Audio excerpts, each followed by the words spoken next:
Welcome to Facts TV News, where everything is true. MP George Wright shut out of JLP meeting. George Wright, the independent member of Parliament for Westmoreland Central, was shown the exit door when he turned up at the Jamaica Labour Party JLP Area Council 4 meeting yesterday. The meeting was held at the Godfrey Stewart High School in his constituency and was attended by several party officials, including Chairman Robert Montague. When Wright showed up at the private session, he was immediately asked to leave the premises. According to Deputy Leader J.C. Hutchinson, the Member of Parliament was asked to leave because no outsider was invited. This is a Jamaica Labour Party session, and we did not invite any outsiders.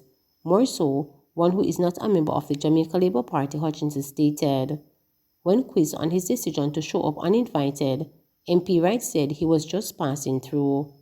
Wright resigned from the JLP last year amid controversy of the beating of a woman, which was recorded on closed-circuit television. Both Wright and his partner Tanisha Singh reported an assault to the police, but none of them offered a statement to allow for prosecution. Cops appeal for blood for injured colleague. The Jamaica Police Federation is pleading for donation of blood for one of their colleagues, a detective constable, who was shot by a gunman while on duty. Reporters understand that Constable Karen Reed is currently undergoing treatment at hospital after receiving gunshot wounds to his abdomen and side during an operation in Godsey Lane, Gregory Park, St. Catherine on Sunday. According to reports, a police party was on mobile patrol in the area when they saw a group of men converging along Godley Road. The lawmen decided to approach the men on foot when one of the men opened gunfire in their direction. The police returned fire. Reed was injured during the exchange. He was rushed to hospital where he is being treated. Persons willing to donate blood are asked to do so at the National Blood Bank or any blood receivable location island-wide and send the receipt to info@jpf.gov.jm or Sergeant Lloyd Duncan, Welfare Director, JPF. The police are investigating the shooting. Fire raises Oxford Market in downtown Kingston. Fire of unknown origin raised Oxford Market in downtown Kingston on Sunday morning.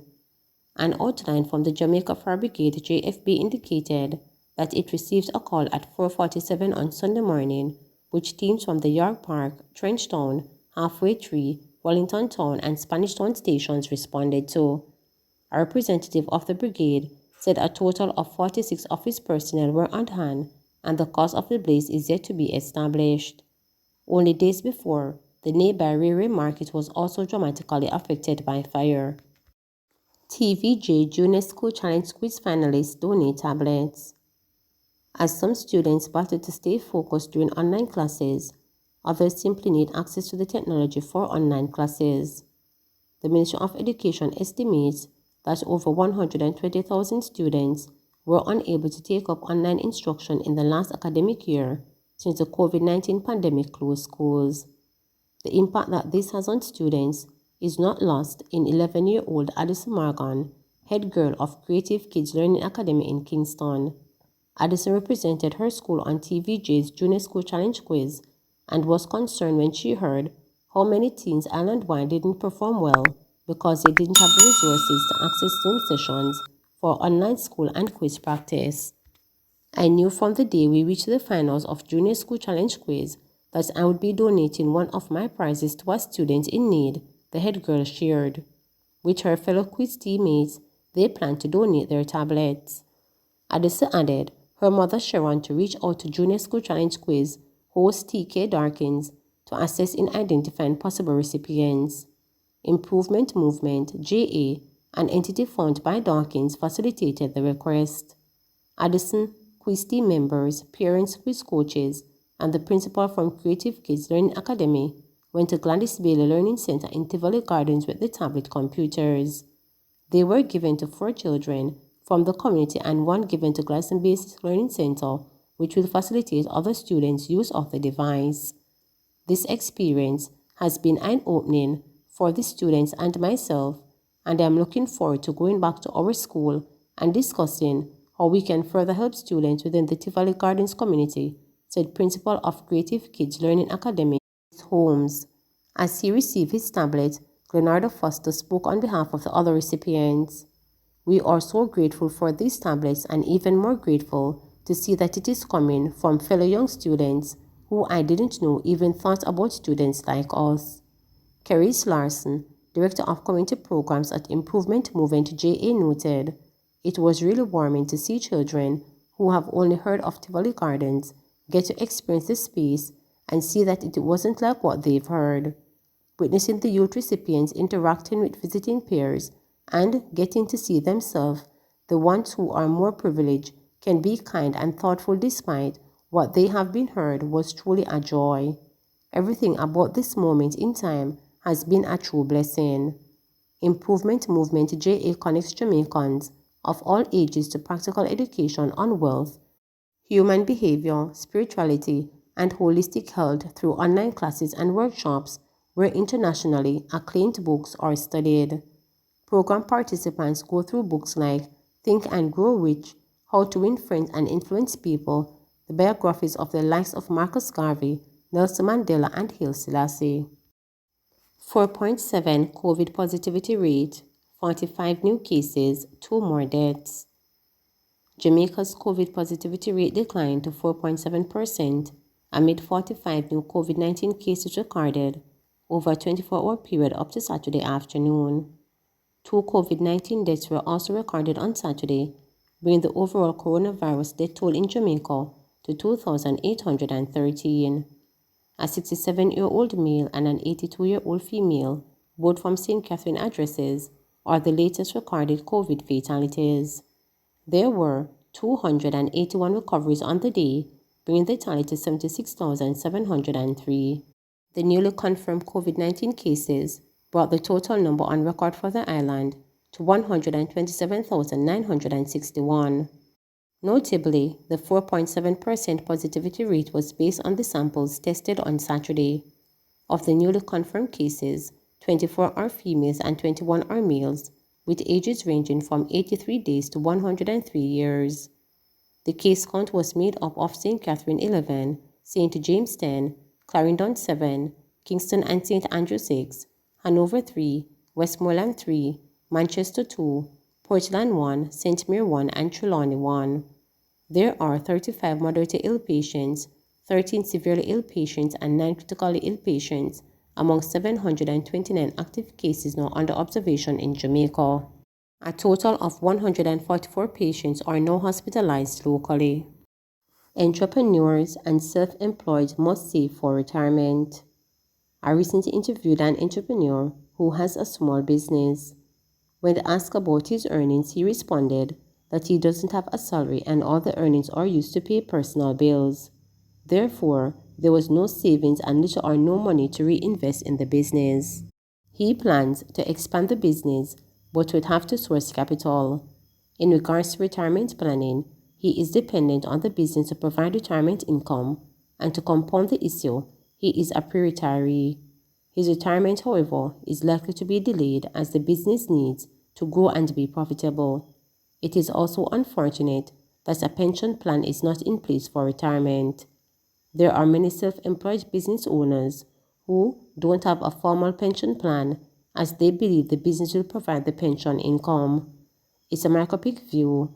Some entrepreneurs expect to sell their business to secure income, and there are others who don't plan to retire as they see the business as the only source of income. Retirement planning for the self-employed is necessary in order to ensure financial security in the future when the working years have passed. As a business owner, it is best to plan for retirement early and make a regular contributions to a formal retirement plan. Making maximum contributions consistently should be desired as it can provide the opportunity of retiring early or to create a retirement nest egg that will offer the same standard of living in retirement as enjoyed during the working years. Who knows how many years you will spend in retirement? Will you have enough resources to cover healthcare costs and other expenses? Will you run out of money in retirement? Your money should overlive you, but this requires strategic planning way before the retirement years come. Retirement planning doesn't stop when work stops. Prudence is required in managing resources, especially in the first few years of retirement. A 2019 report by German company Statistica revealed that near 39.5% of the working population in Jamaica are self-employed or obtain earning strictly from goods and services that they produce. It is important to note that Jamaica recorded the highest rate of self-employment in Latin America and the Caribbean. This means a significant part of working population is solely responsible for their retirement. Being your own boss means that you are in control of your financial destiny. It's important to make retirement planning a priority, starting early with small contributions to a retirement plan and increasing contributions to the allowable maximum as your business grows will set the stage for peace of mind and financial freedom when the retirement years draw nearer. We know it is not easy to own a business and save for retirement, but vision and discipline are paramount if one is to maintain a retirement plan. Keep your retirement goal in mind, design your retirement plan, and set measurable and realistic goals. This is indeed hard for some self-employed individuals and entrepreneurs to save for retirement, and the reason varies. For some, their businesses or ventures are not making sufficient profit to save for retirement. Then there are others who reinvest all their life savings into the businesses. Still, there are others who plan to sell their businesses to provide a single source of income in retirement. Others either don't see the need to save for retirement, and then there remain those who have no plans to retire. Some self-employed and entrepreneurs fail to take advantage of the tax benefits of having a pension plan. The remitting of funds to a formal pension plan ensures tax benefits for the contributor. The pension contributions and returns are invested tax-free and provide a tax-deferred pension upon retirement. Automated pension contributions are recommended. Salary deductions is a good method. There are also flexible payment options. Pension contributions may be made monthly, quarterly, semi-annually, annually, and compound interest can create a substantial retirement nest egg. Entrepreneurs should also encourage their employees to plan for retirement and assist in making deductions. After all, employees are your human resource. Their well-being is important for the growth of your organization. Finally, make sure your pension funds are beating inflation.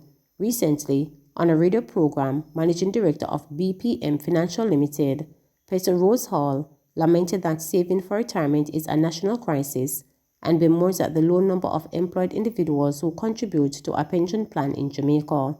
Don't be left behind. Secure retirement incoming today. Please remember to subscribe, like, share, and click the notification bell for daily updates.